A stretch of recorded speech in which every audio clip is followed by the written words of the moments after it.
The aroma of roasted turkey and cinnamon candles filled the Hayes Miami mansion that Christmas night. Laughter echoed through the high ceilings, the clinking of crystal glasses blending with the soft hum of a jazz playlist that was supposed to make everything feel warm and perfect.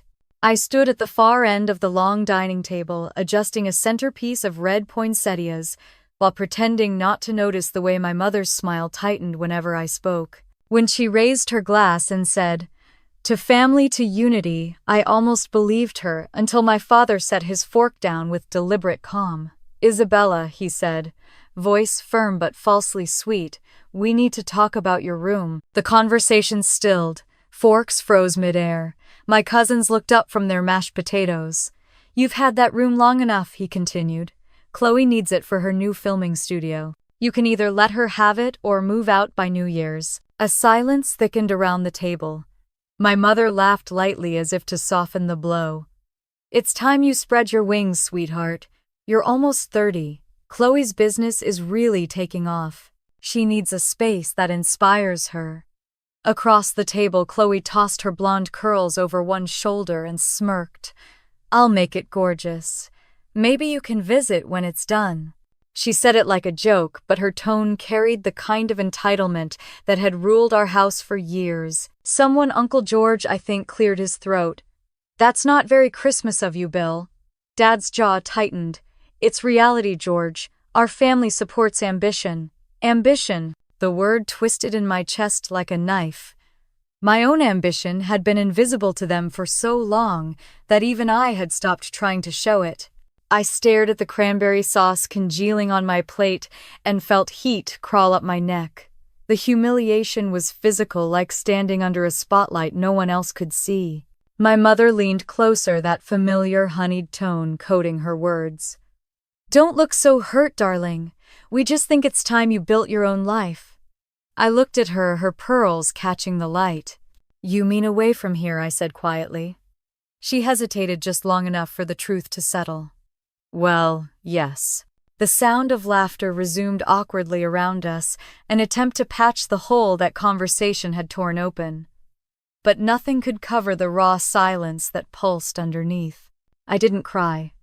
I didn't argue. I folded my napkin neatly beside my plate, stood up, and said softly, "Merry Christmas." The room blurred with heat and noise. Chloe's phone camera flashed. She was already posting pictures from dinner, captioned with hearts and hashtags about family love. My cousins laughed, clinking glasses, unaware that my whole world had just tilted.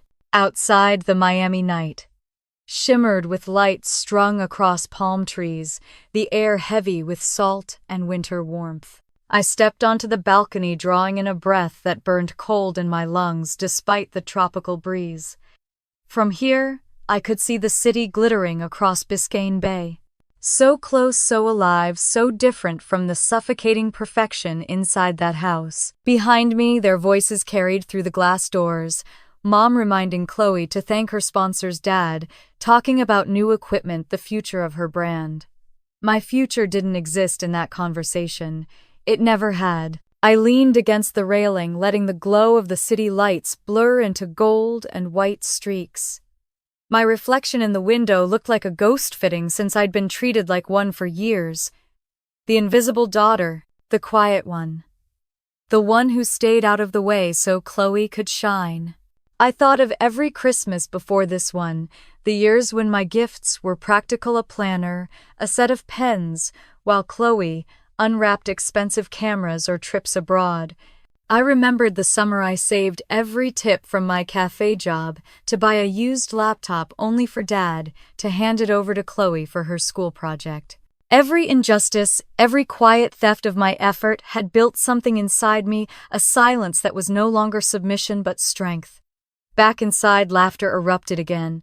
My aunt called for eggnog. My mother passed dessert plates, her face radiant with the satisfaction of a hostess who had orchestrated the perfect evening. They didn't even notice I was gone. The irony wasn't lost on me. I'd been erased from the family portrait long before they decided to take my room. When I finally stepped back into the dining room, Chloe was showing everyone a video on her phone. I just hit 500 Kelvin's followers, she announced, as if the entire night existed for that revelation. Dad raised his glass. To our star, Mom's eyes shone with tears. We're so proud of you, baby. Their pride was a dagger wrapped in tinsel. I took my coat from the back of my chair and slipped it on. Mom looked up briefly. Where are you going? Out, I said. It's Christmas night. Exactly. The conversation ended there. I walked through the grand foyer, past the family photos lining the staircase, every picture a monument to Chloe's milestones, her graduation, her first brand deal, her birthday yacht party. My own moments were footnotes in someone else's story. As the front door closed behind me, the noise from inside faded into a muted hum. The night was calm, the ocean whispering somewhere beyond the gates. I walked down the driveway lined with poinsettias, my heels clicking softly against the stone. A thought crystallized sharp and bright. If they wanted me gone, I would go, but not quietly, not forgettably. Under the streetlight, I paused, looking back at the mansion glowing behind me. Through the wide windows, I could see my family laughing, glasses raised again. They looked perfect, like a postcard, except I was missing from the picture. For the first time, the thought didn't hurt. It thrilled me. Because deep down, I already knew something they didn't. I had been preparing for this moment for years.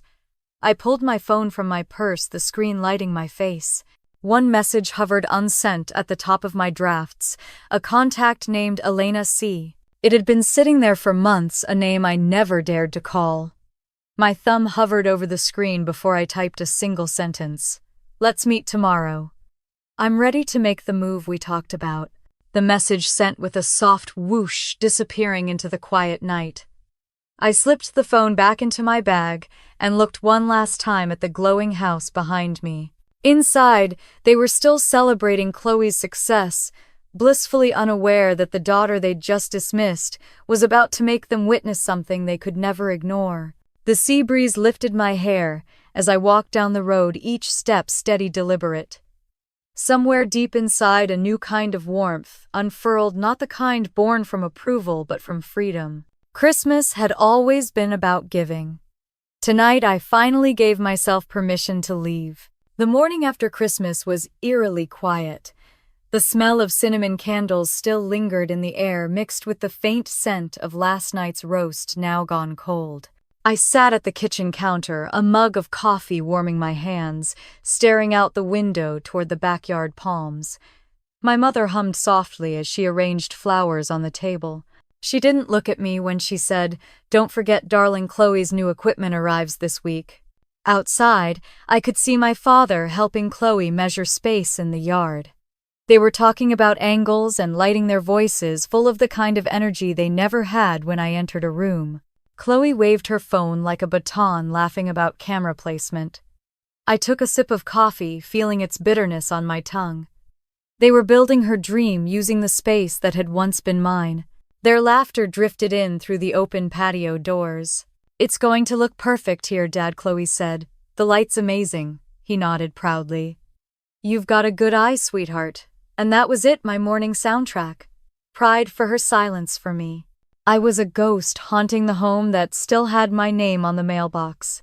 I went upstairs, each step echoing louder than it should have. My room, soon to be the studio, was half-packed. Cardboard boxes lined the walls, the posters from my college days curling at the corners. I sat on the edge of my bed, staring at the marks on the wall where my bookshelf used to be. It felt like a crime scene without the tape. My fingers brushed the spine of an old notebook. I opened it, and a memory hit like a wave. It was Christmas Eve 15 years ago. The house smelled of gingerbread and pine needles. I was 14, sitting under the tree beside Chloe, who was 9 and full of excitement. She tore open her gift first, a sleek new camcorder with a silver finish, the kind I'd been saving for in my head for months. "Oh my God," she squealed, hugging Mom. "This is perfect for my art project." My gift came next. A small box wrapped in red paper. Inside was a notebook and a pen set. "Something practical," Mom said, smiling. "You've always loved writing lists." Chloe danced around the living room testing her camera, capturing shaky footage of the blinking lights. I stared at my reflection in the shiny cover of that notebook. I wanted to be happy for her. But even then, something inside me understood the pattern. Later that night, as snow fell in rare Miami flakes, I overheard them talking in the kitchen. "She just doesn't have that spark," Dad said quietly. "Chloe's different. She could really make something of herself," Mom agreed. "Isabella's reliable. Chloe's special." I remember sitting on the stairs, heart pounding, pretending the string lights were enough to keep me from breaking. I took that notebook upstairs and wrote one sentence on the first page. "One day I'll buy something they can't take from me." Years later, that promise was still alive, even when everything else had dimmed. I closed the notebook now and placed it gently on the desk. My room looked smaller somehow, as if it already belonged to someone else. Another memory crept in, one I had tried to bury. I was 17, saving for a laptop so I could study finance. I worked weekends at a coffee shop on South Beach, collecting tips in a shoebox under my bed. By summer, I'd saved just over $800. The day I planned to buy it, my father appeared at my door, expression serious. "Your sister needs some new video equipment for her media camp. It's an opportunity for her future." I remember freezing. "What about mine?" He sighed, his voice firm, but patronizing. "You'll have plenty of chances, Bella. She just needs this one." When I hesitated, he walked past me, took the shoebox, and left. I sat on the floor staring at the empty space where it had been, the echo of his footsteps fading down the hall. I didn't cry that night. I just promised myself never to depend on them again. Now, standing in the same room all these years later, I felt that same hollow ache, but it wasn't pain anymore. It was resolve. The sound of my mother's heels clicked down the hallway. She appeared at the doorway holding a stack of color swatches. "I think we'll paint it pale blush," she said cheerfully. "It'll reflect the light beautifully for Chloe's videos." I folded my arms. "So you're really giving her this room?" She smiled, that rehearsed warmth never faltering. "She's building something important, Isabella. You've always been so self-sufficient. You'll be fine." "So the reward for being responsible is losing what's mine?" I asked. Her tone sharpened just slightly. "Don't make this harder than it has to be." I almost laughed. "Harder for who? Your sister's doing something that matters," she added, a touch of impatience seeping through the sugar. "So am I," I said quietly. She blinked, confused, then waved a hand dismissively. "You and those spreadsheets. I still don't understand what you actually do." Before I could answer, she was already halfway down the hall, humming. When the house fell silent again, I looked around my room. The walls still held faint outlines of where my achievements once hung: a scholarship certificate, a framed letter from my first client. They'd all been removed years ago to make the space feel lighter. Every inch of this room told a story they never wanted to read. I sat at my desk, staring at my reflection in the dark computer screen. It showed a woman who no longer needed to prove her worth to people unwilling to see it. Downstairs, Chloe's laughter echoed again, her triumphant, careless sound. I opened my email and saw the notification from a client in London: transfer completed. Project approved. The contract amount glowed on the screen, like a quiet answer to every insult I'd ever swallowed. Outside, the sun dipped low over the Miami skyline, casting a golden line through my window. It lit the edge of the box I'd labeled private. Inside were the things that truly mattered: my documents, my company's records, the proof of a life built far beyond their imagination. I ran my hand over the lid, then sealed it with tape. My heart was steady. On my bookshelf, a single family photo remained: the four of us on Christmas morning years ago. Chloe beaming in the center, my parents smiling, my own face blurred in the far left corner, half-shadowed. I picked it up and turned it over. The frame was chipped, but the glass still reflected light. I whispered, "You erased me once. This time I'll do it myself." I slid the photo into the bottom of the box and closed it.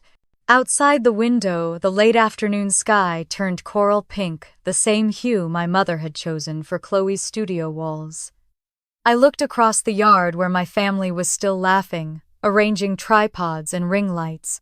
For a brief second, I wondered what it would feel like to be seen by them. Then I realized I no longer needed to be. I walked to the window, pulled the curtains shut, and stood in the quiet. The air smelled faintly of vanilla candles and old memories. "They'll see me soon enough," I murmured. Not as their shadow, but as their reflection. Downstairs a door slammed, and the house filled again with noise familiar, hollow, and meaningless. In my room, silence reigned. And for the first time in years, it didn't feel empty. It felt like power. The hum of the city outside my apartment window was the only sound that kept me company. Miami nights were never truly quiet, but this one felt different, calm, deliberate, like the moment before a tide changed. My laptop glowed on the small table beside a half-empty cup of coffee. Numbers filled the screen, graphs, market reports, client data. The kind of language my parents never bothered to learn. The kind of world they didn't know I had built. While they were busy helping Chloe film videos and arrange sponsorships, I was managing a company that handled investments worth more than they'd ever imagined. Every figure on the screen was a story, each client, each deal, each decision, made quietly at midnight while everyone else slept. A message blinked across the top of my dashboard. Quarterly revenue, $29.8 million. I leaned back in my chair and let out a slow breath. They thought I lived paycheck to paycheck, drifting between temp jobs. That was the image I let them keep. The less they knew, the more peace I had. For years, I'd lived a double life. By day, I was the dutiful daughter, helping with errands, setting the table, pretending not to hear the subtle jabs about being directionless. By night, I became the CEO of Luna Invest, a financial consultancy I'd founded during my final year of college. I'd started with a single client, a local bakery owner who wanted to understand her expenses. Now I had clients across 4 continents. The irony was bitter. They'd always praised Chloe's creativity, her energy, her sparkle. But it was my discipline, the quiet, steady kind, that had built an empire. My phone buzzed beside me. Ethan Park's name flashed on the screen. Working late again, his voice came through smooth, teasing. "Always," I said. "I saw the quarterly report. You could afford to take a break, you know." "I could," I said, "but I won't."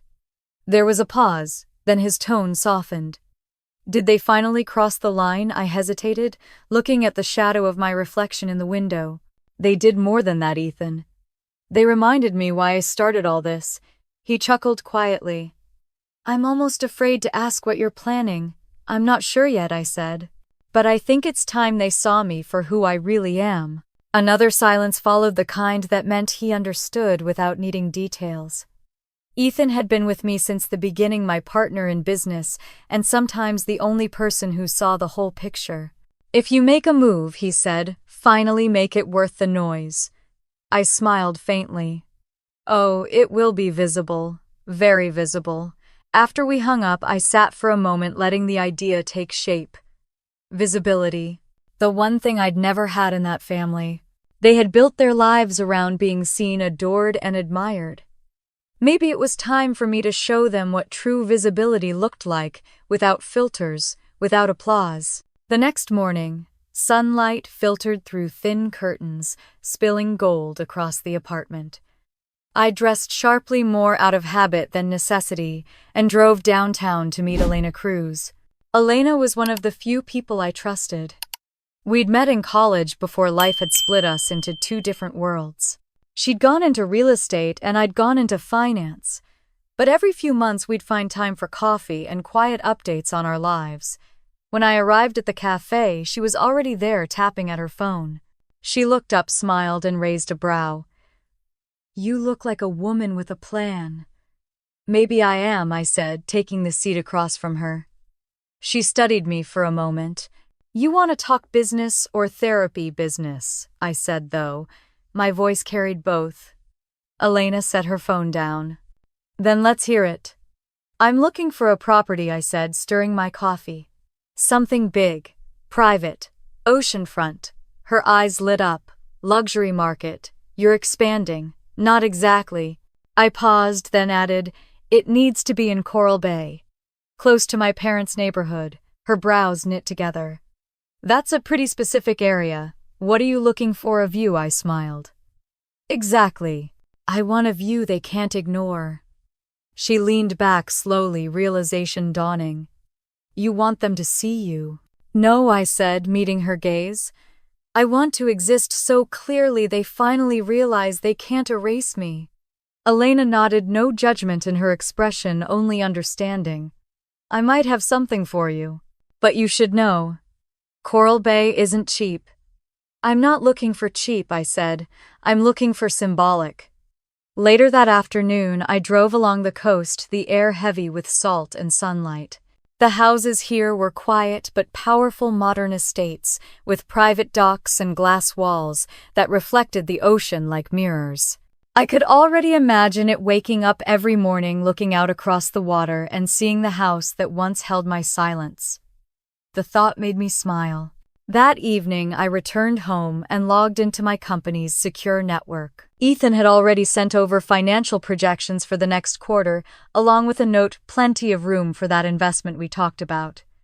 I typed back, start a trust under Luna Invest's name.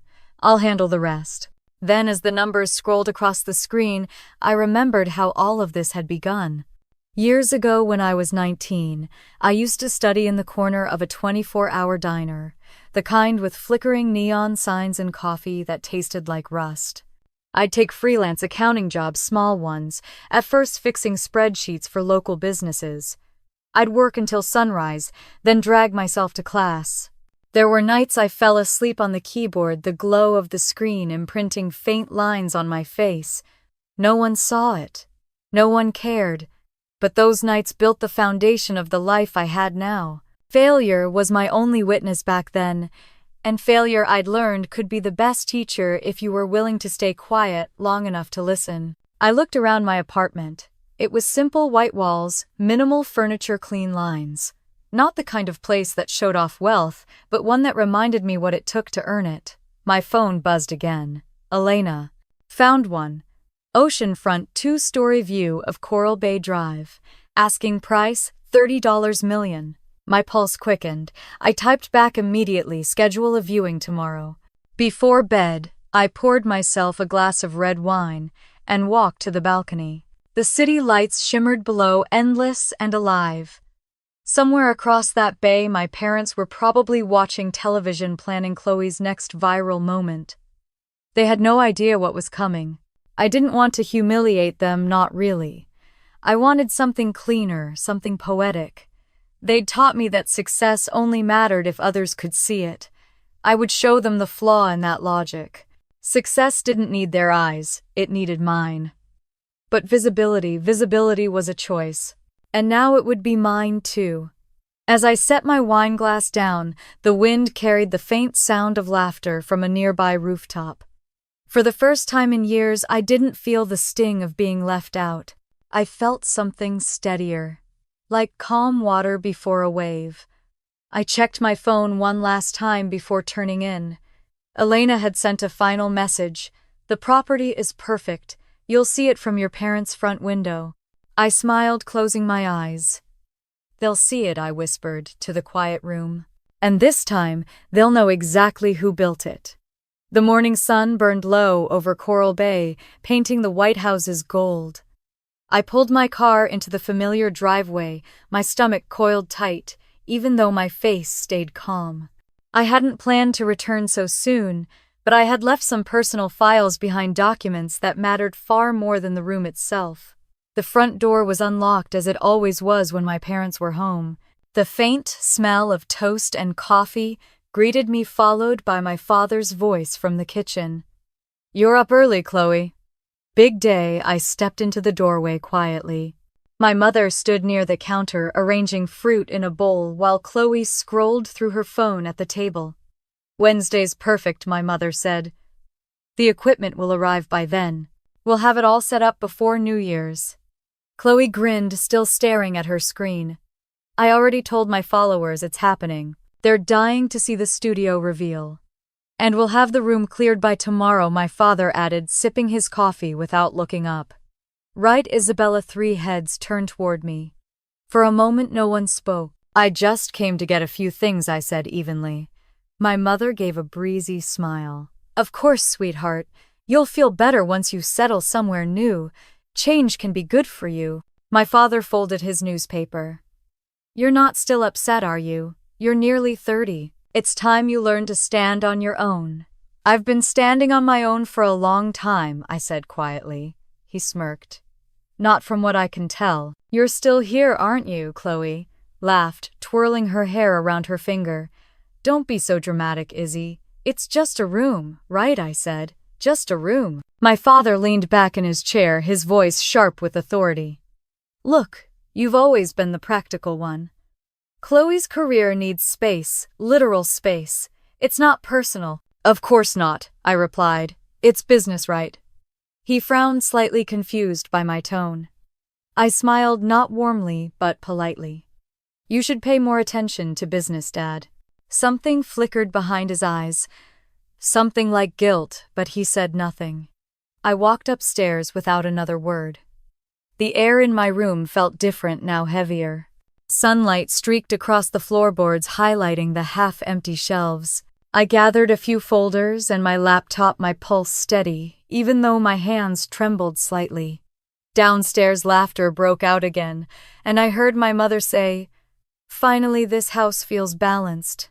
The words hit harder than I expected. Balanced, as if I had been the weight dragging them down. In my old bedroom, I stacked my folders, neatly labeling them as I had done 1,000 times before.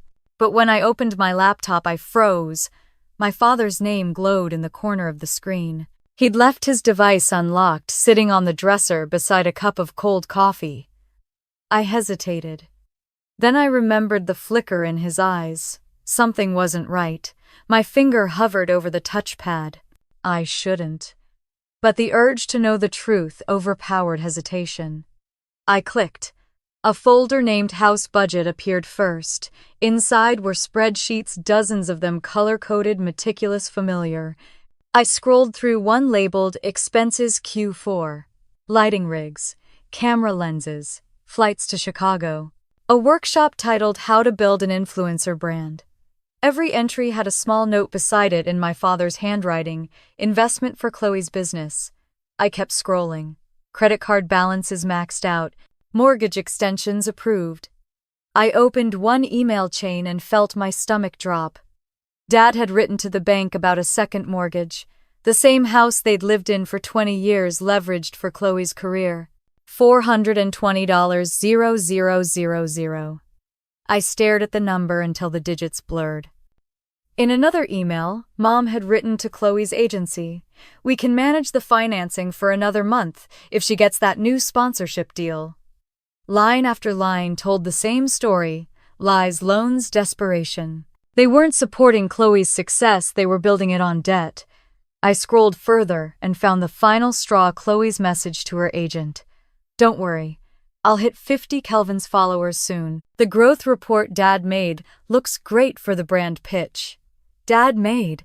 My hands clenched. They'd created false reports, exaggerated her numbers. Everything about her success was a performance. A faint noise from downstairs made me jump. The front door opened. I closed the laptop quickly, my heartbeat thudding in my ears. "Isabella," my mother's voice floated up. "Are you still here?" I took a deep breath, forcing calm into my tone. "Just finishing up." "Well, don't forget to box your things, dear," she said cheerfully. "Some of your papers might get thrown out when we start cleaning." There it was, the casual cruelty delivered like honey. "I'll take care of them," I replied. She laughed lightly. "You always say that, but you know how these things go." I waited until I heard her footsteps fade, then packed everything quickly, laptop, files, notebooks, into my bag. The rest could rot here for all I cared. Outside, the sun had shifted high in the sky. The neighborhood looked almost too perfect: manicured lawns, pastel houses, the quiet hum of sprinklers. From a distance, you'd never guess what kind of rot lay beneath that veneer. I slid into my car and sat still for a long moment, gripping the steering wheel. My chest ached, but not from sadness. From clarity. They had taken from me since I was a teenager my time, my savings, my dignity. And I had let them believing that silence meant peace. But silence had only made me invisible. I started the engine. As I drove away, the house shrank in the rearview mirror framed perfectly between palm trees. By the time I reached my apartment, my resolve had hardened into steel. I opened my laptop, pulled up my financial dashboard, and began transferring funds. Millions in clean, legitimate profit sat at my fingertips, earned not inherited. I opened the file for the Coral Bay mansion Elena had sent. Price $30, 0000000. Status available. I smiled. My phone buzzed with a text from her. The sellers opened a fast closing if funds are ready. They're ready, I typed back. Let's make it happen. Her reply came seconds later. You're serious, aren't you, completely? I closed the laptop and looked out the window. Across the bay, the sunlight danced on the waves the same way it did from my parents' backyard.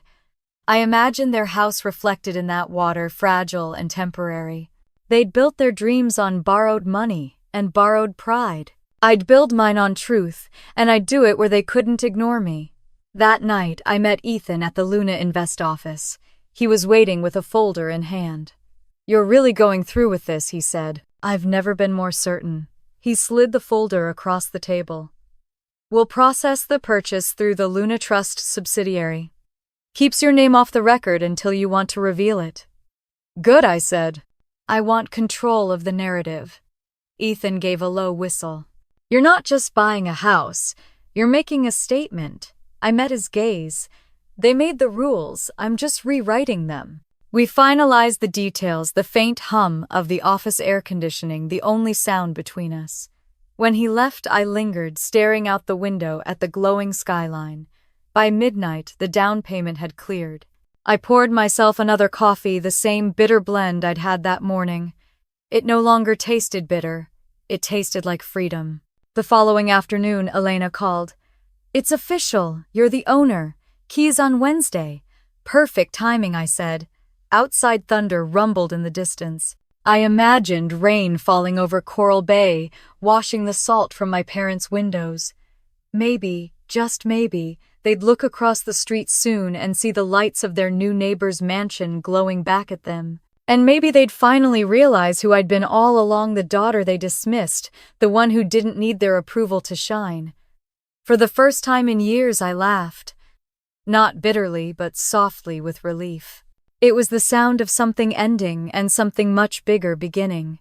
The apartment was silent except for the hum of my laptop. The clock on the wall blinked 1:07 a.m.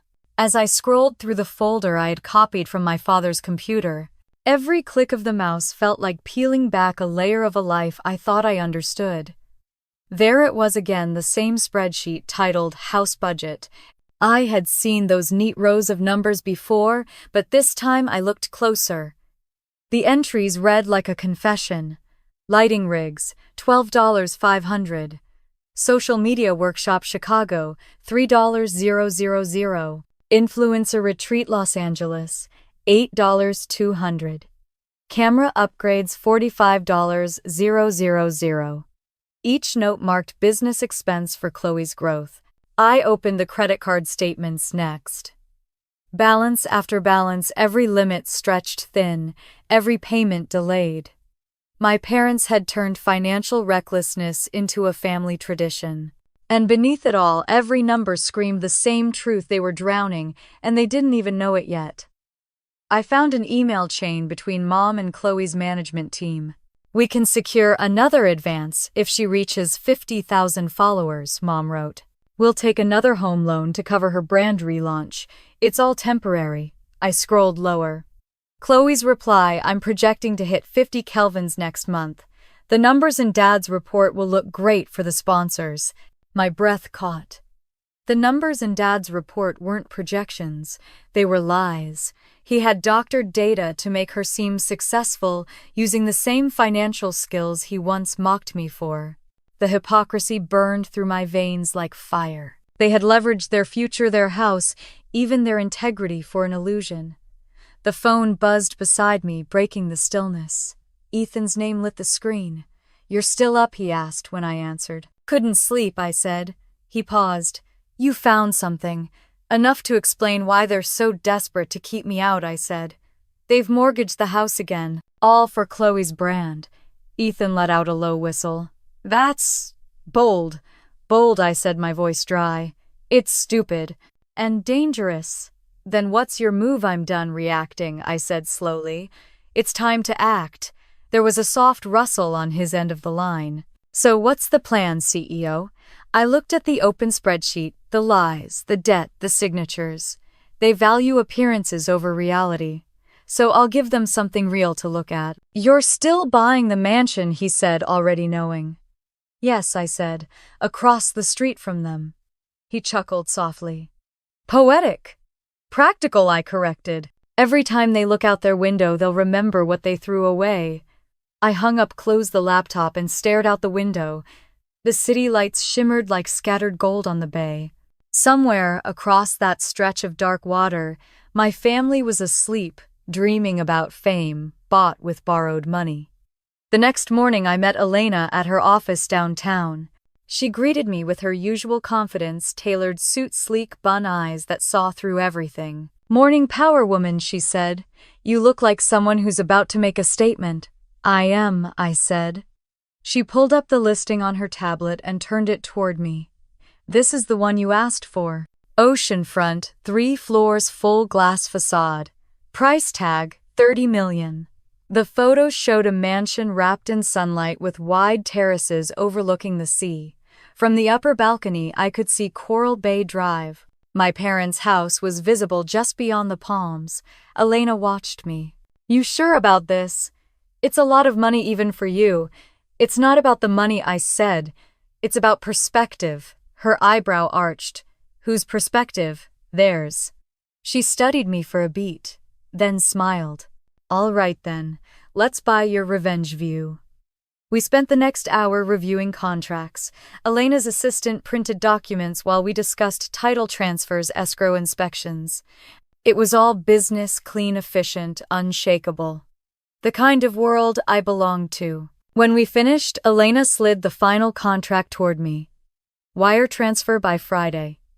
I'll have the sellers clear out immediately. You'll have the keys within the week." "Perfect," I said. As I signed, she looked up. "You know," she said, "most people buy oceanfront property for the view. You're the first person I've met who bought it to become the view." I smiled faintly. Maybe it's time they learn what success actually looks like. That night, back in my apartment, I opened my laptop again, not to work, but to prepare. I transferred funds from the Luna Trust account into escrow. The numbers ticked upward, 12,016,20. By the time the confirmation email arrived, my pulse had steadied into calm certainty. It was done.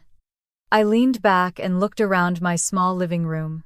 Every piece of furniture here had been chosen for practicality, not comfort. This was my workspace, my bunker, my transformation chamber. Soon I'd have space to breathe. The apartment suddenly felt too small.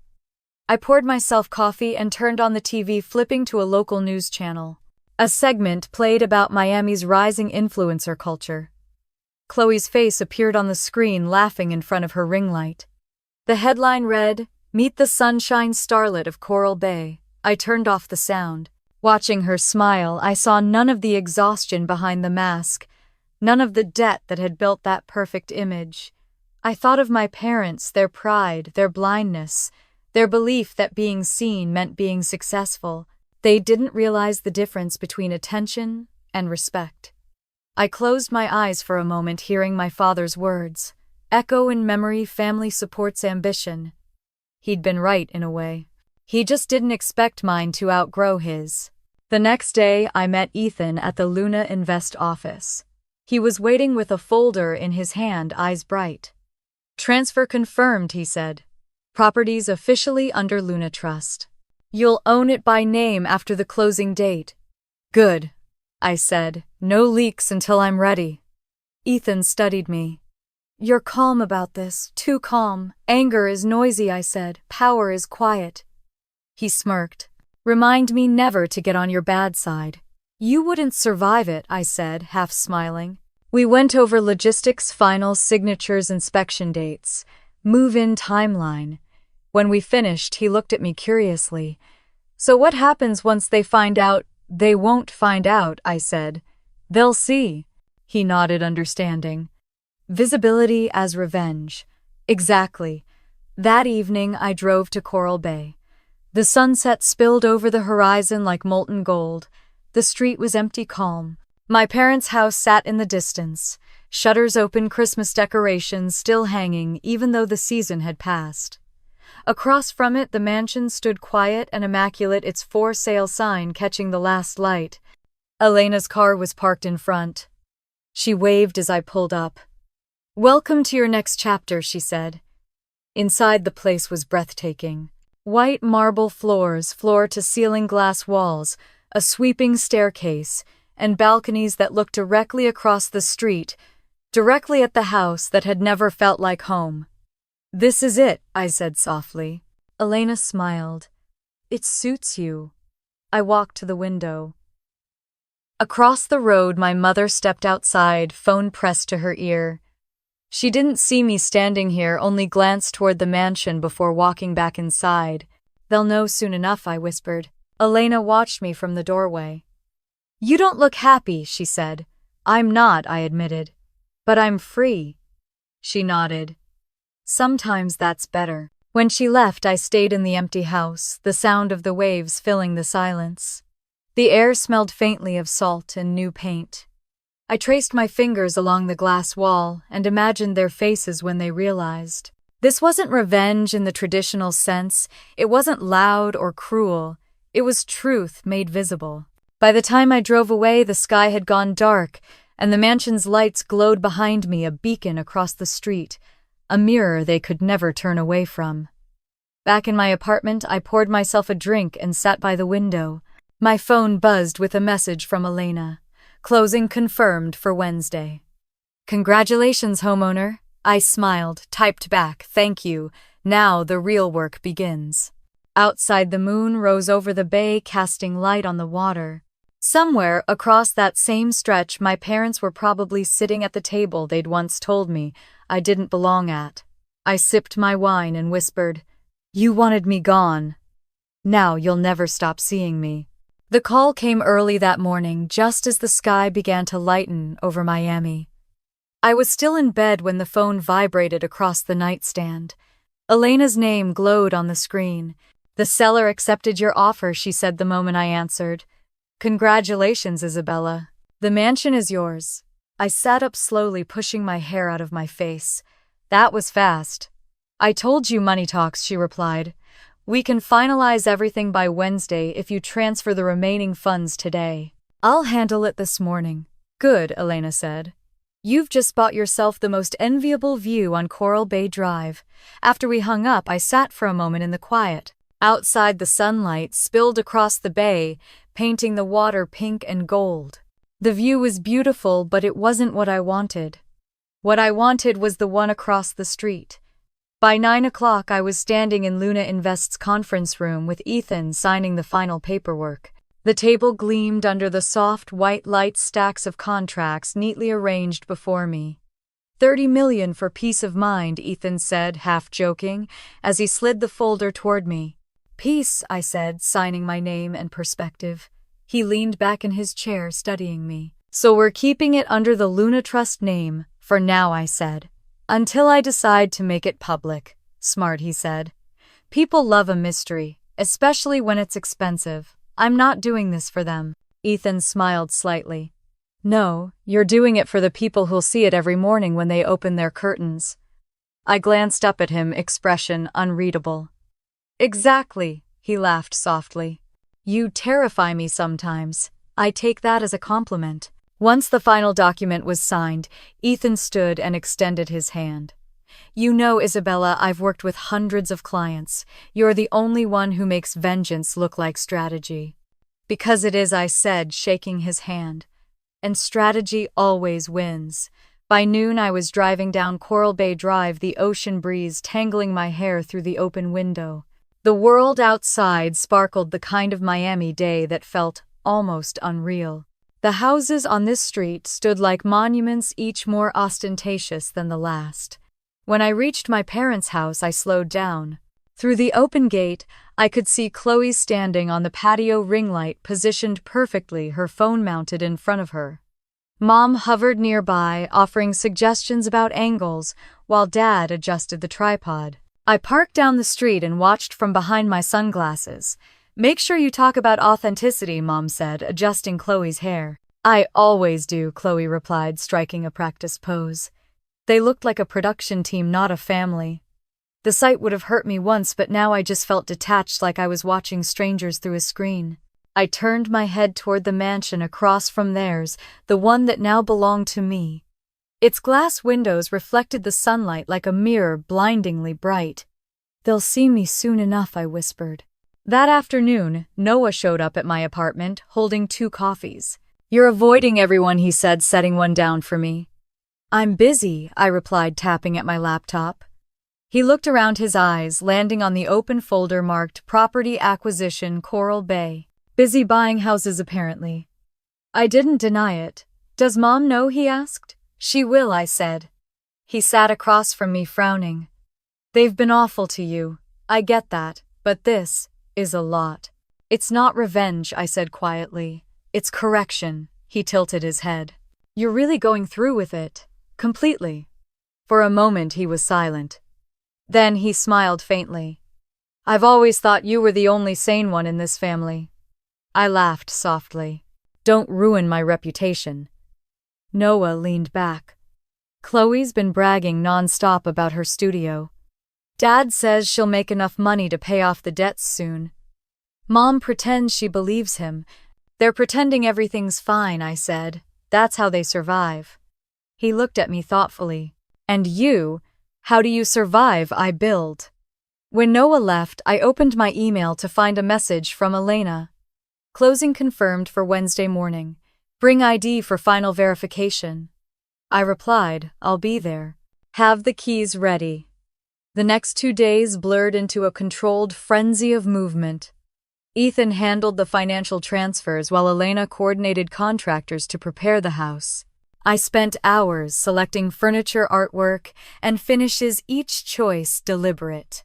Every detail would contrast with the world I'd left behind. Calm tones, soft textures, quiet luxury. On Tuesday, I stood in the empty mansion for the first time. The marble floors gleamed under the afternoon light. The ceilings soared, the sound of the waves echoing faintly through the glass walls. It felt like standing inside a secret. "This place is incredible," Elena said, walking beside me. "It's too perfect." "It's not perfect yet," I said, stopping at the wide window facing the street. "I want my desk here." She followed my gaze to the view across the road. "So you can see them. So they can see me," I corrected. Elena smiled slowly. "You really are something else." Later that evening, I met Ethan again to finalize a few last details. He brought champagne, though I barely touched mine. "You're about to own one of the most expensive properties in Miami," he said. "You could at least look excited." "I don't celebrate transactions," I said. "I celebrate results." He grinned. "And the result is visibility," I said. When I returned home that night, I found a text from Noah waiting. "Mom says they're repainting your old room tonight." She picked blush pink, Chloe's favorite color. I stared at the message for a long moment before replying. "Tell her it suits her." Wednesday arrived clear and bright. The closing took less than an hour. Papers signed, funds transferred, keys placed in my hand. Elena met me outside the office, her smile radiant. "Congratulations, homeowner." I looked down at the keys, simple, silver, heavy. "Feels strange," I said. "That's because it's not just a house," she said. "It's closure." By noon, I stood once again on Coral Bay Drive, watching movers carry my belongings into the mansion. Every piece was arranged with precision: the desk by the window, the leather armchair facing the sea, the minimalist art on the walls. The house filled slowly with life. From across the street, I noticed my mother at the window, hand pressed against the glass as she stared. She didn't recognize the new owner yet. Not officially, but she would. I turned to one of the movers. "Make sure the lights stay on tonight," I said. Every room. As evening fell, the mansion glowed like a lantern against the water. Its reflection shimmered across the bay, reaching the darkened windows of the house opposite mine. Inside, I stood by the window, sipping tea. The city hummed in the distance, but the street was still. They had told me to give up my room. Instead, I had built one they could never take away. My phone buzzed a message from Noah. "Mom asked if you're back in town." Should I tell her? "Not yet," I wrote. "Let the view speak first." I set the phone down and turned off the interior lights, leaving only the exterior glow from the glass facade. Across the road, I saw a flicker of movement, Chloe stepping onto the porch, looking up, her expression uncertain. For a moment, our eyes met through the distance, separated by everything and nothing at once. I raised my cup slightly, a silent toast. Her posture stiffened. She turned, calling, into the house, and the door slammed shut. I smiled to myself, not cruelly, just quietly. Every story needs an ending. This one had just begun. The first week of January came with a kind of brightness only Miami could produce. The city glittered under a flawless blue sky, and everywhere people were talking about resolutions, reinventions, and new beginnings. For the Hayes family, it meant another photo shoot. For me, it meant silence. Across the street, the sound of laughter spilled through the open windows of my parents' house. Chloe's voice rose above the rest, cheerful and performative. "Welcome to my studio makeover reveal," she said, the kind of line that always sounded rehearsed. I stood by my own window, sipping coffee, watching through the glass wall of my mansion as movers finished unpacking the last boxes. The two worlds couldn't have been more different. Hers was loud and self-congratulatory. Mine was calm, methodical, and deliberate. I watched as my father adjusted lighting equipment for Chloe's video, while my mother smoothed out the rug behind her. From this distance, I could almost believe it was a family portrait, except I'd been cropped out of the frame long ago. The marble beneath my feet was cool. The house was still new, the air faintly smelling of fresh paint and ocean salt. In the reflection of the window, I caught my own faint smile. Their house was full of noise. Mine was full of purpose. By noon, the workers were gone. I walked slowly through the mansion, each step echoing through the open hallways. The living room had transformed from a hollow shell into something alive, cream-colored furniture, bookshelves filled with finance journals, soft light spilling from brass lamps. Everything in this house had been chosen for meaning. My office was my favorite room. The desk sat right against the massive glass wall overlooking the ocean, and beyond it, my parents' house. From here, I could see their entire backyard, the same space where they'd once held Christmas dinners and birthday parties without me. Now, every time they looked out their kitchen window, they would see my reflection shimmering on the water. As I arranged the final stack of files on my desk, the front door buzzer chimed. When I opened it, Noah stood there holding 2 coffees and a brown paper bag. His hoodie was slightly damp from the sea breeze, his hair messier than usual. "Your new place is insane," he said, stepping inside. I almost didn't believe it until I saw it. I smiled. "You made it past security." "They thought I was delivering food," he said, grinning. "Which technically I am." He handed me the bag. "Chocolate croissants, your favorite." "Thank you," I said, meaning it. He walked into the living room, eyes scanning the high ceilings and wide windows. "You built this by yourself?" "Yes," I said simply. "Every inch." He whistled softly. "They have no idea. They will soon enough." Noah set his coffee on the counter, his tone softening. "They talk about you, you know. Mom says you're probably staying with a friend. Dad doesn't say much at all. Chloe pretends you don't exist." "That sounds about right." He hesitated. "They think you'll come back eventually." I looked out the window. I already did. Noah chuckled, shaking his head. "You always had the best comebacks." We ate the croissants, standing by the window, watching the light shimmer across the bay. "I don't get them," Noah said finally. "They built this image of our family being perfect, but it's all so fake. Chloe can't even go an hour without checking her phone." "They built an illusion," I said. "And illusions need maintenance." He turned to me. "You don't want to fix it, I'm done fixing things that aren't broken on my side." He studied me for a moment, then nodded slowly. "You're not angry anymore, are you?" "No," I said. "Just done." When he left later that afternoon, he hugged me tightly. "You're the only person who's ever made me believe in peace," he whispered. "Then hold on to it," I said. Peace is harder to keep than revenge. After he was gone, I spent the rest of the day in quiet preparation. The mansion was officially mine now, fully furnished, fully lit, and perfectly positioned. Elena had arranged everything with her usual precision. Even Ethan had texted to say, "Your visibility strategy is working." I walked through each room, making final touches, a vase of orchids, in the foyer, silver-framed photographs of my travels, the soft hum of jazz playing through hidden speakers. The house was serene, almost too beautiful. When night fell, I stood outside on the balcony, watching the glow from my parents' windows across the street. Through the glass, I could see them sitting down for dinner, laughing over something Chloe had said. The light framed them like a painting. For the first time, I didn't feel excluded. I felt detached, like a viewer at an exhibit. Downstairs, my phone buzzed. It was Ethan. "Everything in place. Perfect," I replied. "They'll see the lights from here tonight." "Let the spotlight find them for a change," he texted back. I smiled, setting the phone aside. The next morning, the movers returned one last time with my personal files and company materials. By afternoon, my office was complete. I worked through client calls while the sound of waves filled the background.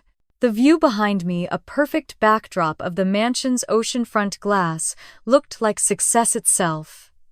Later that evening, while reviewing numbers, I heard faint laughter again from across the street. I looked up to see Chloe filming near her bedroom window, talking animatedly to her camera. My mother stood behind her, proud as ever. I zoomed out slightly with my phone camera, capturing the reflection of my own house in their window. "They built their empire on illusions," I whispered. "I'll show them what real empire looks like." The day passed into night. I poured myself a glass of wine and sat on the couch, the quiet hum of the house surrounding me. For the first time in my life, I felt what it was like to exist without permission. Across the street, my mother's lights flickered as they moved through the house, probably cleaning up after another family dinner. I wondered if they noticed my mansion yet, if they had realized how close I really was. My phone buzzed again, this time from Noah. "They think you're living with Elena. Mom keeps saying she's proud of how adaptable you are."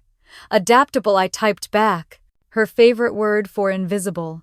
Noah replied with a laughing emoji, but then added, "She's also worried.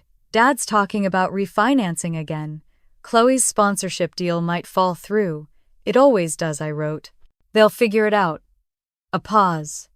Then, "You're not going to tell them, are you, about the mansion?" "Not yet. Let them look first." Outside, the sky darkened to navy, the first stars appearing over the water. I walked to the window again, turned on the exterior lights, and watched the glow spread across the street.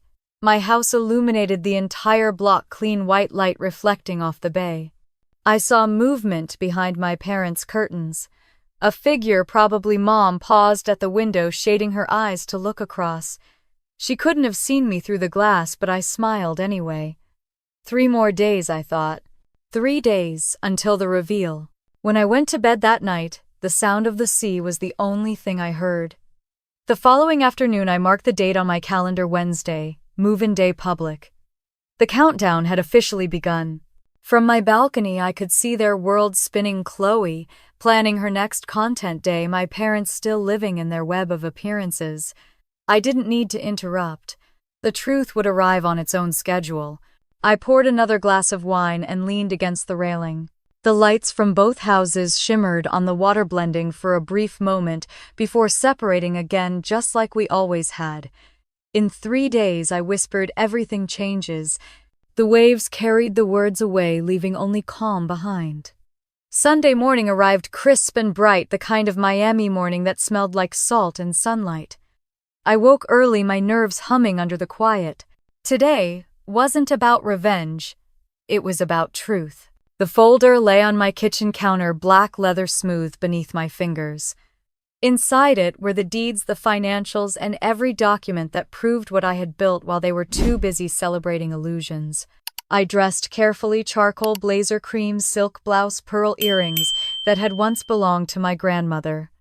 The reflection staring back at me in the mirror was calm, composed, untouchable. Across the street, the blinds in my parents' house were still drawn. I could already picture the scene inside, coffee brewing, Chloe scrolling through her phone, Dad pretending to read the newspaper. Everything rehearsed, predictable. By the time I crossed the street, the sun had risen high enough to turn the windows into mirrors. My heels clicked sharply against the pavement. Each step felt like a drumbeat. When I knocked, my mother opened the door, her smile automatic. "Isabella, we weren't expecting you." "I know," I said, brushing past her. "That's what makes this perfect." The kitchen looked exactly as I'd left it, spotless, organized, cold. Dad sat at the head of the table, newspaper folded in half. Chloe scrolled on her phone, her hair immaculate, her eyes lifting only long enough to give me a smirk. Noah, sitting quietly near the end, met my gaze with something between relief and worry. "Well, Dad," said, lowering his paper. "To what do we owe the surprise?" I poured myself coffee from the pot, moving with deliberate ease. "Just thought I'd stop by, see how the family's doing." Chloe arched an eyebrow. "You're awfully dressed up for a casual visit." "Old habits," I said, sitting down. Mom glanced at my outfit, her smile tightening. "You look very professional, dear. Did you find a new job yet?" I took a sip of coffee, savoring the silence that followed. "Something like that." Dad folded his hands. "You know, Isabella, it's not too late to find a real direction." "If you just listen, I have a direction," I interrupted softly. "You just never bothered to ask what it was." The room went still. Even Chloe paused her scrolling. Mom cleared her throat, reaching for a tone of diplomacy. "Sweetheart, let's not start this again. You've always been so sensitive." "Sensitive," I said, leaning back. "That's one word for being erased." Dad sighed, exasperated. "We're not doing this today." "No," I said, setting my cup down, "we're doing this exactly today." I reached into my bag and pulled out the folder, placing it gently on the table. "Since you like talking about direction, maybe it's time you saw mine." Chloe's curiosity got the better of her. "What's that?" "Another spreadsheet." Her laughter died when I opened the folder. Inside were official papers, stamped, signed, sealed. "This," I said, sliding one across the table, "is my new address." Dad frowned, reading the first line. Mom leaned over his shoulder, eyes narrowing. Chloe squinted. "Coral Bay Drive." "Wait," I nodded once. "The mansion across the street."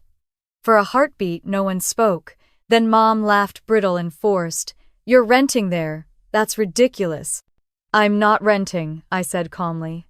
"I bought it." The silence that followed was thick enough to cut. Dad's jaw slackened. "You what?" Chloe blinked, then laughed outright. You barely had a job last year. How could you possibly afford that?"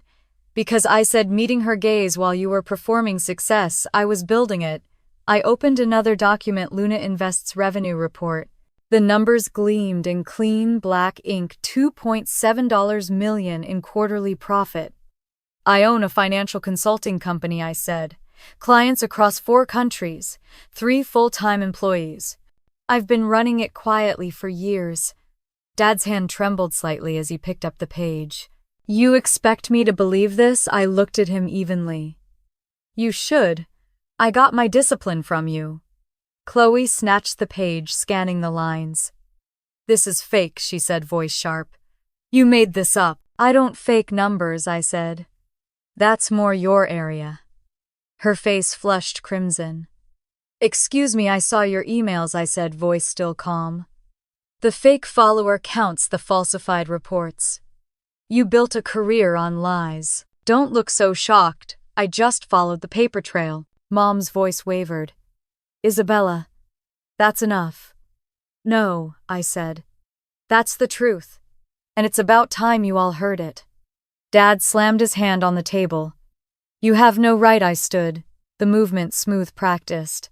No right to what? To tell the truth you gave me up for convenience long ago.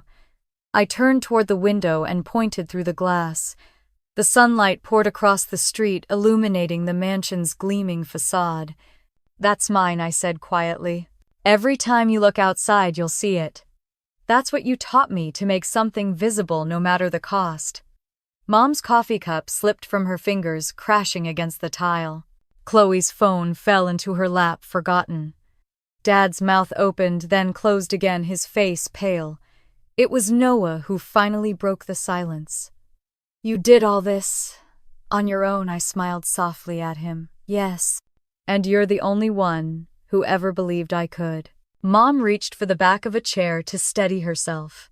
This is absurd, she whispered. A house that size, you must be exaggerating. Here, I said, pulling out the last document, the deed signed and sealed with my name. No exaggeration. 60% down mortgage at 2.8 interest. The paper landed on the table with a soft thud that sounded like the closing of a door. Dad rubbed a hand over his face. You've been lying about your job all this time.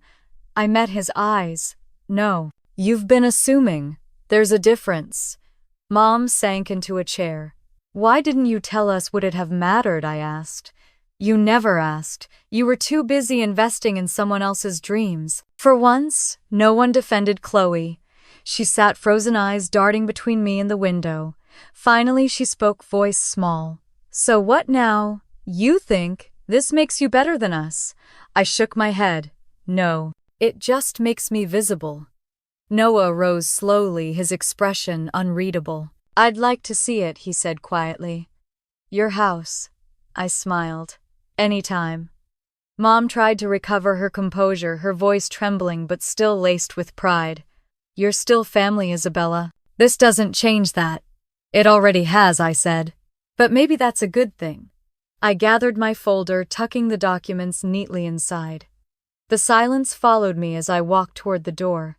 Just before leaving, I turned back. Thank you, I said softly.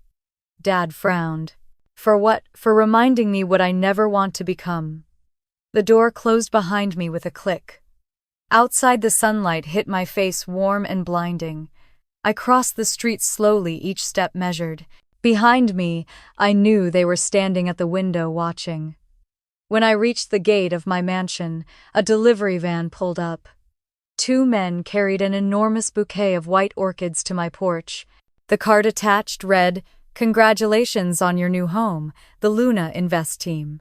Perfect timing. Across the street, my mother stood frozen in the window, Chloe, beside her dad lingering behind. I turned slightly, just enough for them to see my smile. Inside, the air smelled faintly of salt and new beginnings. I set the orchids on the entry table, then walked to the living room window. From here, their house looked small, fragile, almost unfamiliar. As I watched, a single thought drifted through me, calm, steady, undeniable. Sometimes revenge isn't loud. It's the quiet proof that you never needed them to see you to exist. But now they would see me every day. Every sunrise, every night when my lights reflected across the bay, they'd remember. The invisible daughter had finally become impossible to ignore. The morning after the reveal, Miami woke up buzzing. My phone wouldn't stop vibrating on the kitchen counter. At first, I thought it was clients or business updates, but when I saw the flood of notifications, I froze. Someone had posted about me. The headline glared from the top of the screen. The daughter they kicked out now lives in a $30 million mansion across the street. There was a picture, 2 houses side by side, mine, gleaming in the sunlight, my parents smaller and shadowed. The caption underneath read, "Poetic Justice on Coral Bay Drive." The post had already gone viral. Thousands of comments streamed in. Talk about karma. She played the long game. That family deserves it. I set the phone down, took a slow sip of coffee, and stared out the window at the waves glittering beyond the glass. I wasn't angry. I wasn't even amused. Just quiet. Across the street, my mother's curtains were drawn tight. Usually by this hour they'd be open. She liked morning light for Chloe's videos. Not today. When I stepped out onto the balcony, the neighborhood buzzed like a hive. Mrs. Johnson from next door waved her hand excitedly. "Isabella, darling, I just saw the news." "Good for you, dear. It's about time people noticed." I smiled faintly. "Good morning, Mrs. Johnson. Your parents must be so proud," she said, lowering her voice in mock confidentiality. "You know I always told my husband you were the quiet, smart one." "Thank you," I said, meaning it more than she knew. She turned to walk away, still chattering to a friend over her shoulder. "See, she's doing better than all of them combined." Her words floated down the street like music. Across the bay, reporters had already started gathering near the community gate. A drone hovered briefly, filming the two houses for some gossip channel before security shooed away. The irony wasn't lost on me. Chloe had spent years chasing attention. Now attention had finally found her, just not the kind she wanted. Inside my parents' house, I could imagine the chaos. Dad pacing. Mom on the phone trying to control the story. Chloe crying or denying everything. They had always loved being the center of the neighborhood's admiration. Now, they were the punchline. Around noon, my phone buzzed again, this time a text from Noah. "They're freaking out." I smiled a little. I can imagine. Dad's yelling at reporters. Mom's been crying. Chloe says it's your fault her followers are turning on her. That's not my fault. That's the truth catching up. "You're trending on Twitter," he added. "Number the invisible daughter." The phrase hit me with unexpected force. I opened the app, scrolling through thousands of tweets. She turned her silence into power. Every overlooked woman deserves this moment. She gave up her room and bought the street. I laughed softly. The internet had turned my story into legend, and I hadn't said a word. That afternoon, as I worked from my office, my assistant called from the company line. "We've received 3 interview requests from Forbes, the Miami Chronicle, and a business podcast. They all want to feature your story." "Decline them?" I said. "Decline?" she asked, surprised. "Yes. The story isn't finished yet." I ended the call and looked out at the house across the street. The blinds were still shut. By evening, the neighborhood had fully erupted. Mrs. Johnson and her husband stood outside chatting with the mail carrier pointing toward my house. People slowed their cars just to take pictures. From somewhere nearby, I heard the distant sound of laughter, awkward, nervous, unsure if it was admiration or gossip. Inside my mansion, peace reigned. I made dinner for myself, grilled salmon and asparagus, simple grounding, and ate it while reading client reports. But every few minutes my eyes flicked toward the window. At 8:14 p.m., a light flickered on across the street. I could see my father pacing near the living room window. My mother sat on the couch, her hands clutching a phone. Chloe wasn't visible, but I imagined her upstairs refreshing her follower count in panic. Noah's text came again. "They're fighting. Dad blames Mom. Mom blames Chloe. It's bad. Are you okay?" I asked. "Yeah. Just watching it all finally fall apart. You can come here if you need quiet," I replied. His response came instantly. "Thanks. I might." I put the phone down and stared out the window again. They had built their entire identity around appearances. Curated dinners, perfect family portraits, Chloe's flawless videos. Now their carefully painted world was cracking, and the light from my house was what made every fracture visible. The next morning, I woke to another headline. Coral Bay drama influencers' fake followers exposed after sister's success goes viral. There were screenshots of Chloe's follower lists, proof of bots and purchased engagement. The article even quoted a source close to the family confirming financial trouble. I didn't have to guess who that source was. Chloe's old manager had been hinting at her fraud for months. The article ended with a photo of my mansion lit against the night sky. The caption, "The quietest revenge in Miami." I closed the browser and sighed. I hadn't said a word, but somehow the world had decided I was the avenger. Around noon, Elena dropped by unannounced. She walked in holding a newspaper and 2 lattes. "You're famous," she said, setting both on the counter. "I didn't ask to be," she smirked. "No one ever does. But your story sells. I'd estimate your property value just went up 10% overnight." I laughed. "Trust you to find the financial silver lining. That's why you hired me," she said, sitting on the edge of a chair. "So, how does it feel?" I thought for a moment. Strange. Peaceful, maybe. Like the world finally noticed something I stopped waiting for. She nodded. "They're getting what they gave you, silence, just in a louder form." "Exactly." As she left, she paused at the door. "They'll reach out eventually. When they do, decide whether you want to close the wound or let it scar." That night, my mansion glowed again, warm light spilling through every window. Across the street, only one lamp burned in the front room. The rest of the house was dark. I sat by the fireplace, scrolling through the endless online chatter. The comments had shifted from gossip to admiration. People shared their own stories of being overlooked, dismissed, forgotten. One woman wrote, "She gave every ignored daughter hope." I put the phone down and closed my eyes. I hadn't meant to become anyone's symbol, but maybe that was what the universe did when you lived honestly. It turned your truth into a mirror for others. At 10 p.m., I received a final text from Noah. "Dad says they can't show their faces in church." Mom's mortified. Chloe's lost her contracts. "But I think they finally see you." "I don't need them to see me," I wrote. "I just needed to stop disappearing." I went to the balcony and leaned against the railing. The night air smelled like sea salt and change. The water below shimmered with reflections from both houses, mine bright, theirs dim, side by side, yet worlds apart. "They wanted fame," I murmured. "Now they have it." The city hummed around me, alive and restless. Somewhere reporters were probably drafting another story, neighbors whispering, strangers posting hashtags. But here in my quiet house overlooking the sea, there was nothing left to prove.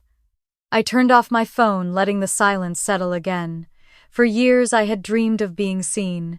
Now I understood something better. Being visible wasn't the victory. Being free was. Rain drifted down over Coral Bay that morning, a soft, hesitant drizzle that blurred the world into gray watercolor.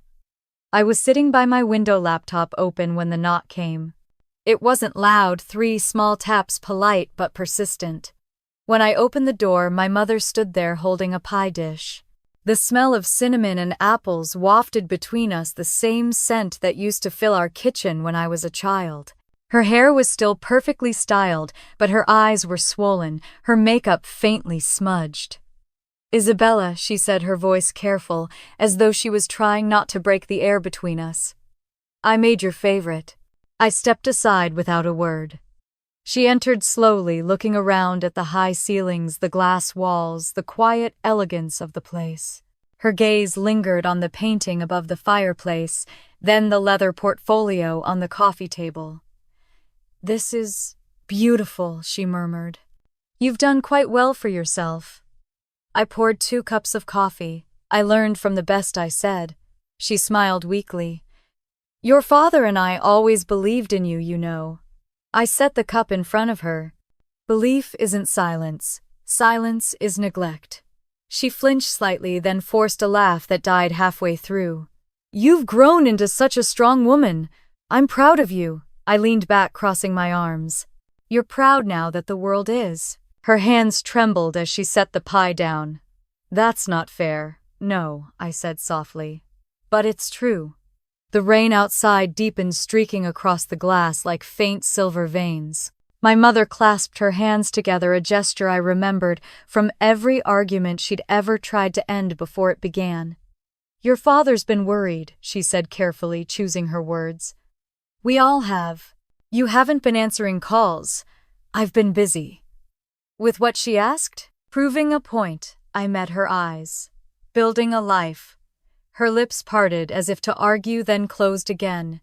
She looked away, her gaze landing on the window. "Your sister's having a hard time. She's lost most of her sponsors. The comments online have been awful. You know how cruel people can be. I do, I said. I've lived it. She made mistakes, my mother said quickly. We all did.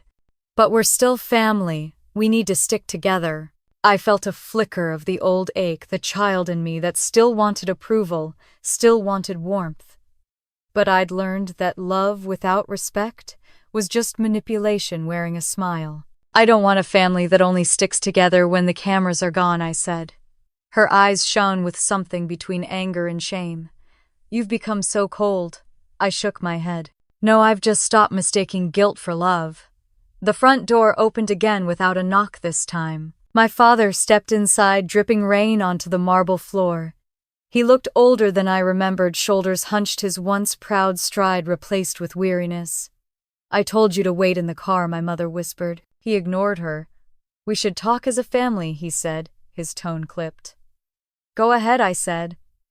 He took off his wet jacket and hung it neatly on the back of a chair, an old habit he couldn't break. This nonsense has gone far enough. The neighbors are talking, the press won't stop calling, and your sister's career is in ruins. I stared at him. And that's my problem, because he frowned. Because we're family. Because we built this name together. I laughed under my breath. You built a brand, not a family. And you built it on debt and lies. He slammed his hand against the table. Don't take that tone with me. The sound echoed through the open room. My mother jumped. I stood slowly, my voice calm, quiet. You're not in control here, Dad. Not anymore. He straightened, his jaw tightening. You think money changes that? No, I said, but truth does. He took a step closer. You've humiliated this family. Do you even realize what you've done? Yes, I said simply. I told the truth. The rest handled itself. My mother placed a hand on his arm, but he shook her off. You're still our daughter, he said, softer now. We can fix this. Together. Fix what I asked. The image, or the damage you caused by pretending everything was perfect. He didn't answer. I reached for the folder on the coffee table and laid it open. Inside were photocopies of the financial documents I'd found on his laptop, the false reports, the second mortgage paperwork, the credit card debt labeled under business expansion. You once told me family means sacrifice, I said. You just never said it would always be mine. He stared at the papers, his face pale. We didn't know you were struggling, my mother whispered. I wasn't struggling, I said. I was surviving. There's a difference. The rain outside turned to a steady rhythm, the sound filling the silence between us. My mother reached for her coffee, her fingers trembling. What do you want from us? She asked finally. Nothing, I said. That's the point. She blinked, confused. Nothing. I don't need your approval. I don't need your apology. I just need peace. My father's voice softened. You'll regret cutting us off. I'm not cutting anyone off, I said. I'm setting boundaries. There's a difference. He looked at me for a long moment, something breaking behind his eyes. We made mistakes, he said quietly. But we did our best. No, I said gently. You did what was easiest. My mother wiped her eyes. We lost sight of what mattered. I nodded. That's true. But it's not too late to see it now. For a moment, the three of us just stood there, surrounded by silence and rain. Finally, my father picked up his jacket. I don't know who you've become, he said. I do, I replied. Someone you never really saw. He looked at me like he wanted to say more, but the words never came. My mother followed him to the door, pausing before stepping outside. We love you, she said softly. I nodded. Then love me enough to let me live without pretending. When the door closed behind them, the house felt lighter, as though the air itself had exhaled. I stood still, listening to the rain. After a while, there was another knock. I opened the door to find Noah holding a small envelope. Mom told me to give you this, he said. Inside was a photo of our family at Christmas years ago. On the back, in my mother's handwriting, were 6 words. We should have seen you sooner. I stared at it for a long time. Then I placed it on my desk beside the window, under a small glass paperweight. Noah lingered by the doorway. You okay? I think so, I said, for the first time. He nodded. They're leaving town soon. Maybe that's for the best. Maybe, I said. But we'll see each other, won't we? Of course, he said, smiling faintly. You're the only one who makes sense. When he left, I returned to the window. The rain had eased, and the sky was turning pale gold. Across the street, my parents' house looked smaller, quieter, almost apologetic.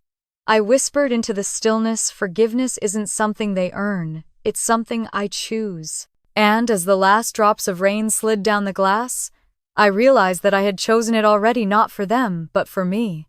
Peace, I thought, was the most expensive thing I'd ever bought. And I had finally paid in full. 2 weeks after that conversation, the for sale sign went up in front of my parents' house. It was white with red, lettering, the kind of sign that didn't just announce change, it screamed it. I stood at my window, coffee in hand, watching the realtor's car pull away.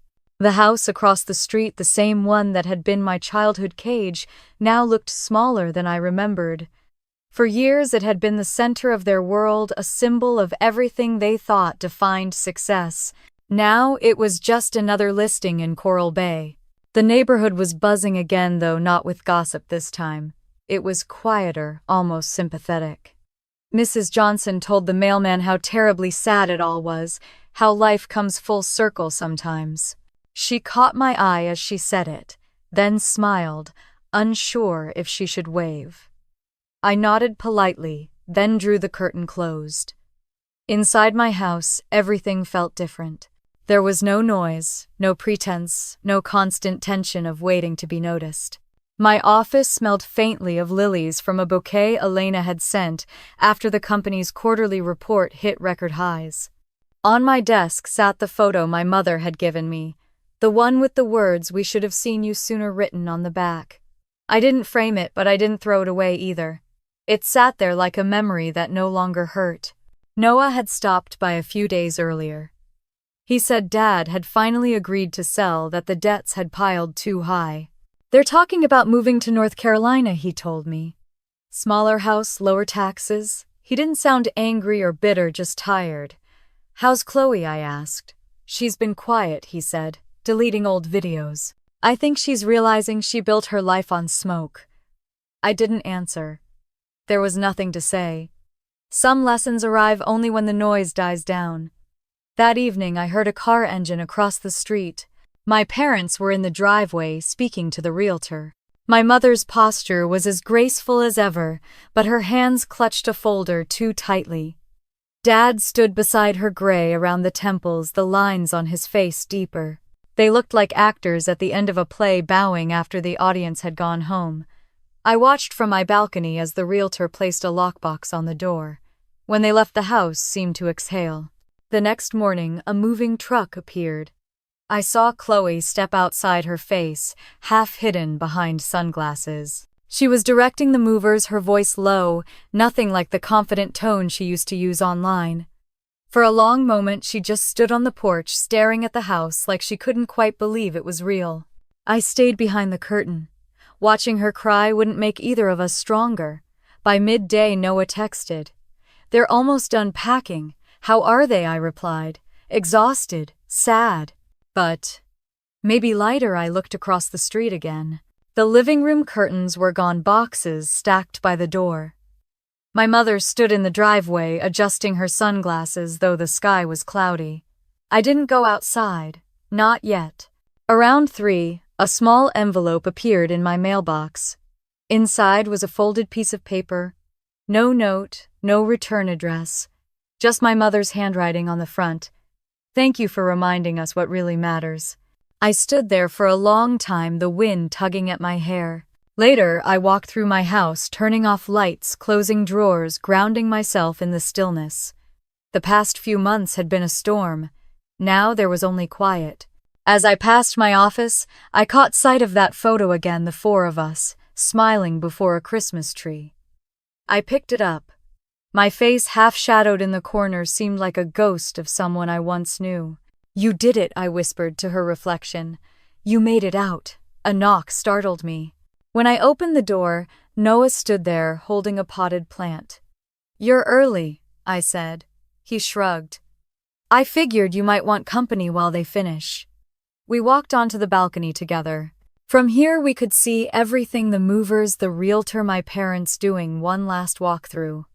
Dad wanted me to tell you something, Noah said after a moment. What's that? He said. Tell your sister I hope she knows I'm proud of her even if I never said it.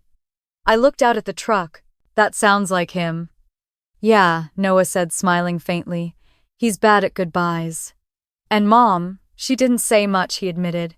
But when I asked if she was okay, she said, maybe this is how we learn. I nodded slowly.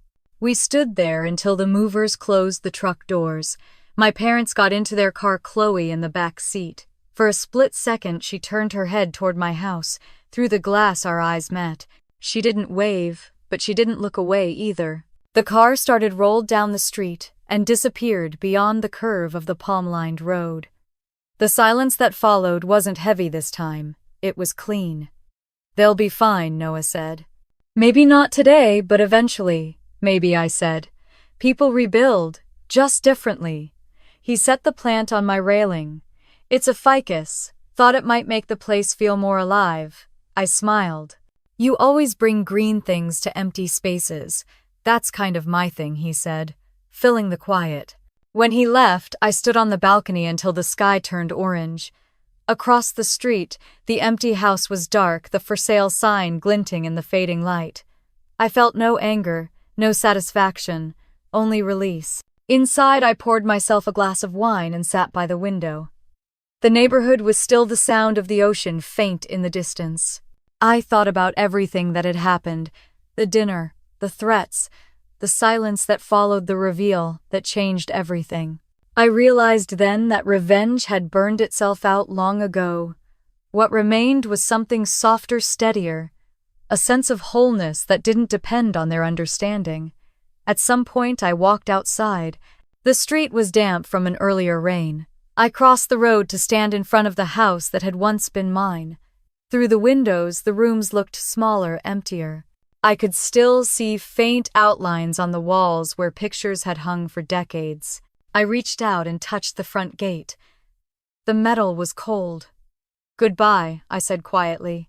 When I returned home, I placed the old family photo on a shelf near the entryway, not in a frame, not hidden away, but where it could simply exist. A reminder, not a wound. That night I stood at my window looking across the street one last time.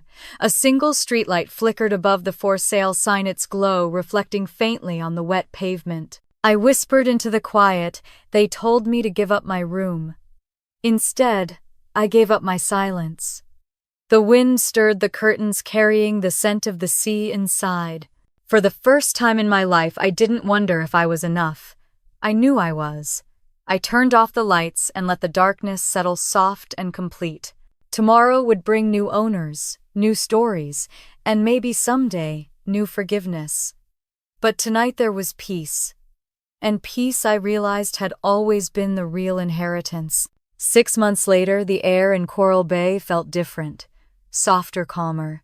The waves sounded gentler against the shore, and for the first time in years, I felt like the rhythm of the world matched my own. My mansion was no longer just an echoing statement of defiance. It was a home. There were flowers on the balcony, the faint scent of coffee and books in the living room, laughter, sometimes filling the halls when friends came over. Even the morning light seemed warmer here, as if it had learned to forgive. I woke early just as the sun began to shimmer across the glass windows.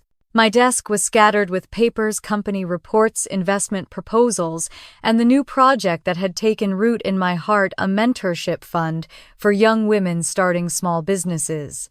Luna Invest had grown to 5 employees now, and every Friday afternoon I held an open Q&A online for anyone who wanted to learn. This morning my phone buzzed with a text from Noah. Coming over early. Got something for you. He arrived 20 minutes later, hair still damp from the ocean breeze, holding a small potted plant. It's a replacement, he said with a grin.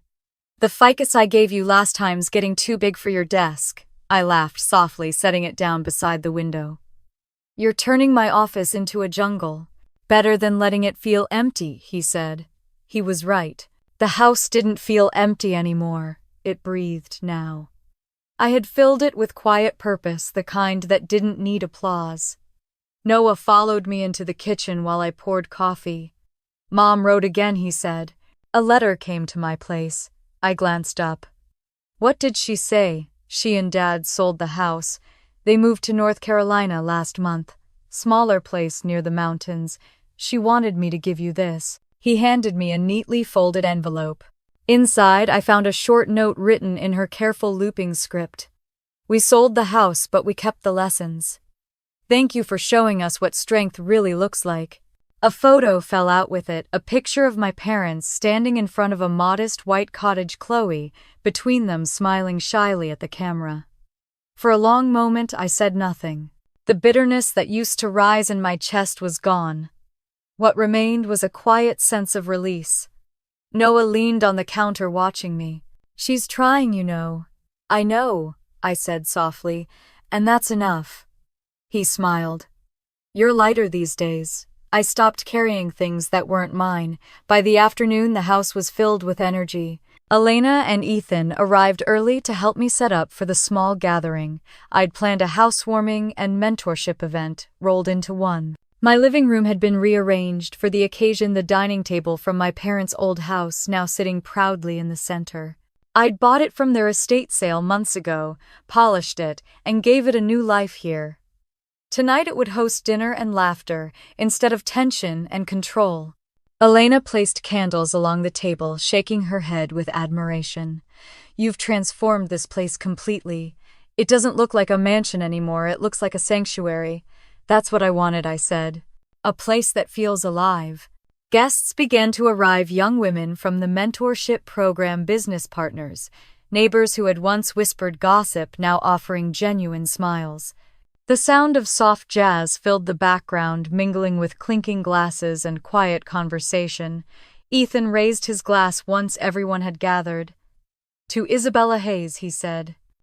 "For proving that power doesn't always shout it, sometimes just stands quietly across the street and shines."